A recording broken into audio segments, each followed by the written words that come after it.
Donald William Muir was a passionate evangelist and gospel minister whose lifelong work centered on preaching the message of salvation and winning souls to Christ. Born on February 25, 1855, in Ormstown, Quebec, Canada, he grew up in a Scottish Presbyterian family.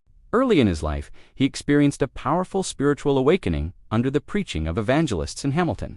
That moment of conviction launched him into a lifelong commitment to share the good news of Jesus Christ. Muir devoted himself to evangelistic outreach, traveling throughout the United States and Canada, holding open-air meetings, tent meetings, and house-to-house gospel gatherings. By his early 20s, he was already fully engaged in making known the message of Christ's saving grace, boldly preaching in rural districts and urban centers alike. He eventually made Detroit, Michigan his ministry base, where he and his wife worked together sharing the gospel. For example, during open-air meetings, Muir would preach while his wife, aided by singing or holding his belongings, illustrating their teamwork and simplicity of service. Muir's influence extended beyond preaching. He helped plant and support multiple local assemblies in the Midwest, especially in Michigan and Ontario.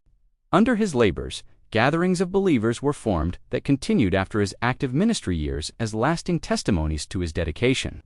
He was especially known for his zeal in soul-winning, evangelistic clarity, and assurance of salvation through faith alone in Christ. Themes reflected in many of the hymns and spiritual songs associated with his era. Among the hymn texts attributed to him is Hark, Sinner, Hark. We have tidings so true, a joyful, simple gospel song proclaiming that salvation through Christ is freely offered to all. Jesus, the Just One, has died on the tree, died for guilty sinners, and salvation is free.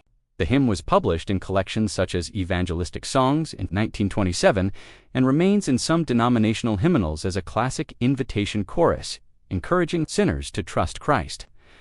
Though not a widely documented figure in mainstream hymn histories, Muir's life reflects that of many late 19th and early 20th century evangelists devoted to preaching Christ, simply, passionately, and without reservation. His hymn captures that same spirit: clear gospel proclamation, confident assurance, and an open invitation to believe.